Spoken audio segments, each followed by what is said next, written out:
Descartes entiende la mente humana desde dos divisiones, la mente y el cuerpo, donde la mente tiene libertad de acción y por ende se les llama a este comportamiento voluntario, mientras que el cuerpo tiene un mecanismo y hace parte de la conducta voluntaria. Aquí es donde él habla del arco reflejo donde el mundo físico es afectado por los sentidos. Debido a esta idea de Descartes de la mente, Locke habló que al nacer nosotros tenemos la mente en blanco y sombra. Eso se denominó empirismo. La conducta voluntaria es aquella que se media a través de los músculos esqueléticos. Está regida por la mente, entidad no física. Esta es estudiada por los filósofos. Un ejemplo de conducta voluntaria: leer, comer y beber. La conducta involuntaria es aquella que es mediada a través de los músculos lisos y glándulas. Un ejemplo de conducta involuntaria: soñar, respirar o oír.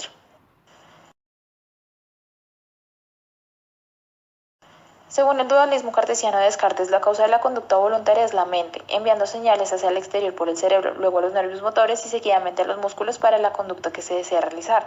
La conducta involuntaria es causada por la transmisión directa de señales a los nervios motores y a los músculos a través del cerebro. La introspección como estudio de la mente y las conductas voluntarias mediante la observación. El condicionamiento operante se encarga de explicar hasta qué punto es voluntario un reflejo según la psicología estadounidense. El condicionamiento clásico se encarga de explicar hasta qué punto es involuntario un reflejo según la psicología estadounidense.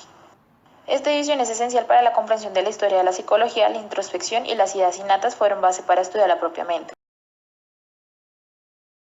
Los principios de la asociación, empirismo, adicionaron que el conocimiento completo de la mente debe provenir de los sentidos. Pero los sentidos por sí mismos tan solo podrían proporcionar sensaciones. La intensidad de estas depende del tamaño del estímulo fundamental y el tamaño de la sensación correspondiente. Los fenómenos mentales complejos podrían construirse a partir de un grupo ilimitado de elementos. El estudio del cuerpo comenzó gran parte de la conducta que anteriormente se suponía controlada por la mente. Conducción nerviosa y explicación del arco reflejo.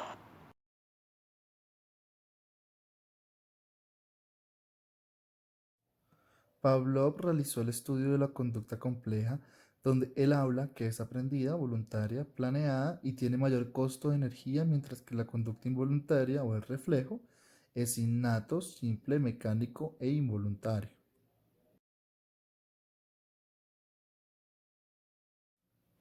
Sechenov, fundador de la psicología basada en el reflejo, dice que el reflejo es la base del comportamiento, el cual incluye procesos psíquicos, y considera que todas las manifestaciones externas de la actividad cerebral pueden atribuirse a movimientos reflejos, por ejemplo las sensaciones, representaciones y el pensamiento. Pavlov habla sobre la posibilidad de condicionar ciertos reflejos, reflejos incondicionales como son los innatos y reflejos condicionales como son los aprendidos. Los reflejos se consideran como un complejo proceso maquinal, modificado por señales inadvertidas provenientes del entorno. Sin embargo, su funcionamiento ya viene determinado por la forma en que ha sido construido. En el condicionamiento clásico hay un estímulo incondicionado y un estímulo condicionado, que esto da una respuesta condicionada.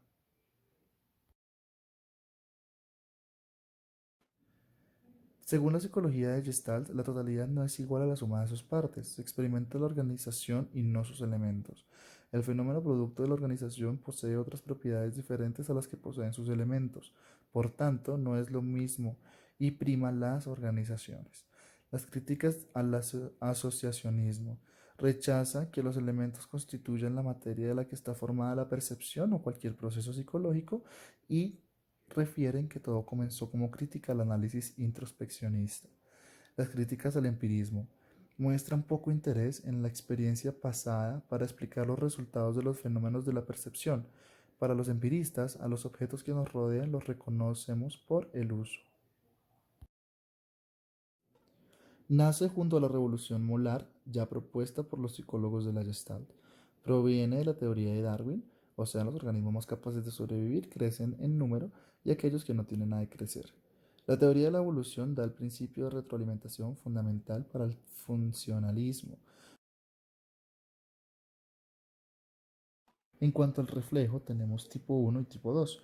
El reflejo de tipo 1 es un reflejo dinámico y se afecta por terceras variables, y el reflejo de tipo 2 es estático. Para el condicionamiento operante, o sea, espontáneo, la causa o el modelo causal se encuentra en el pasado Y para el condicionamiento clásico, provocador, la causa o el modelo causal está en el estímulo antecedente. Thorndike aportó el conductismo con sus experimentos en los cuales estudió el aprendizaje con animales.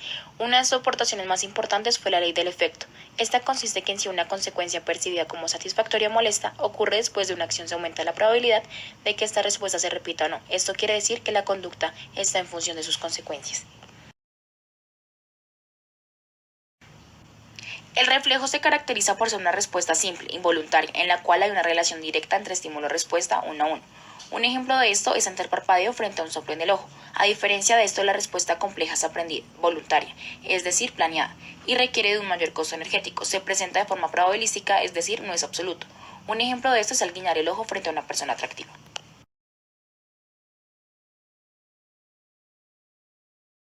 En las críticas, los conceptos hedonistas en la formulación teórica, en esta criticaban los conceptos de satisfactorio e incómodo que proponía Thorndike. ¿Cómo lo resolvió? Operacionalizando los conceptos. Otra crítica es la circularidad, ya que la respuesta define la consecuencia y la consecuencia la respuesta. Esto quiere decir que aumenta la probabilidad de la consecuencia cada vez que esa es seguida de una consecuencia. ¿Cómo lo resolvió? Lo resolvió diciendo que hay un factor biológico que es independiente de la conducta. Por último, la causalidad en esta crítica, no todos los eventos contingentes van seguidos de un reforzador. ¿Cómo lo resolvió? Diciendo que estos son reforzadores o no debido a consecuencias pasadas.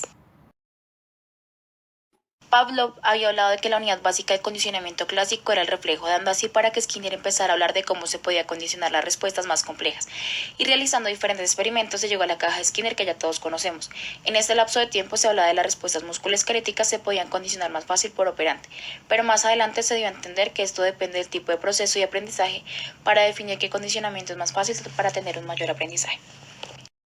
En el condicionamiento operante encontramos que existe un estímulo-respuesta frente a una consecuencia.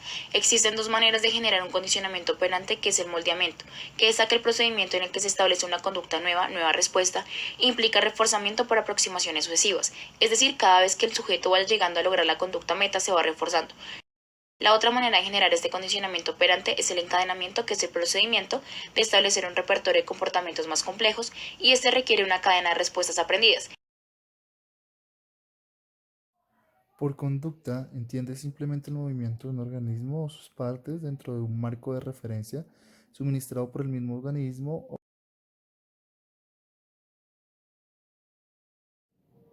Como primero, la relación organismo-ambiente; como segundo, la coordinación sensoriomotora; como tercero, el flujo conductual; y cuarto, la relación entre eventos, estados y procesos.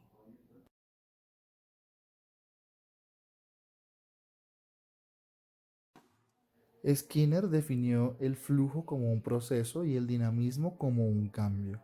Es decir, el flujo es un proceso que a medida que pasa el tiempo genera un dinamismo o un cambio en la conducta estudiada. Aquí se plantea el famoso problema de si un árbol se cae en la mitad de un bosque y nadie está para verlo. El árbol sí existe. Para este problema hay dos opciones de respuesta: uno, sí existe; o dos, no existe.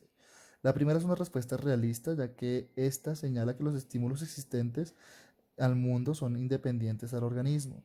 La segunda respuesta es relacionista, ya que ésta afirma que ambiente y organismos dependen de uno del otro. Es decir, sin organismo no hay ambiente y sin ambiente no hay organismo.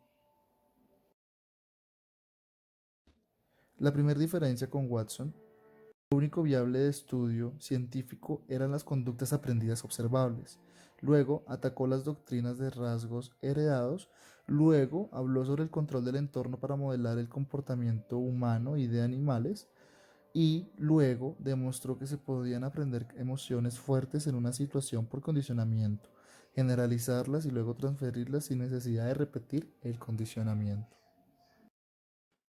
En ambos enfoques, el ambiente del organismo estudiado reducía a un conjunto de alternativas de respuestas asociadas a consecuencias predeterminadas. El dato para ambas perspectivas es la distribución temporal de tales respuestas.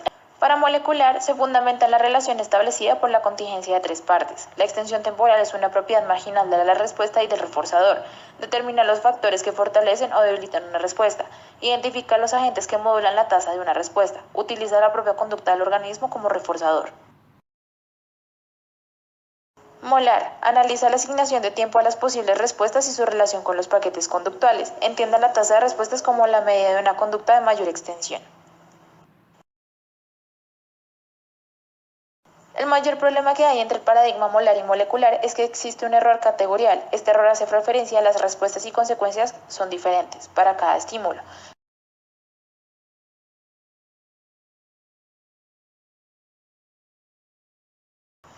En semejanzas encontramos que para ambas posturas el comportamiento es dinámico y continuo, y esto tiene una relación con el organismo y el ambiente.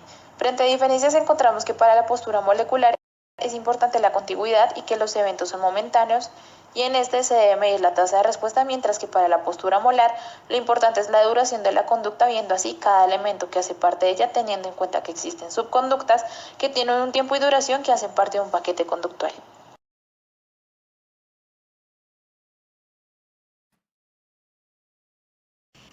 En las críticas a Skinner empiezan en el momento que decide realizar una gran aportación a la conducta operante, reemplazando las explicaciones voluntarias por explicaciones funcionales.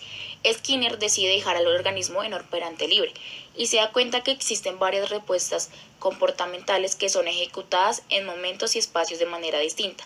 A esto le llama variabilidad conductual. Es entonces cuando propone los reflejos tipo 1 y tipo 2.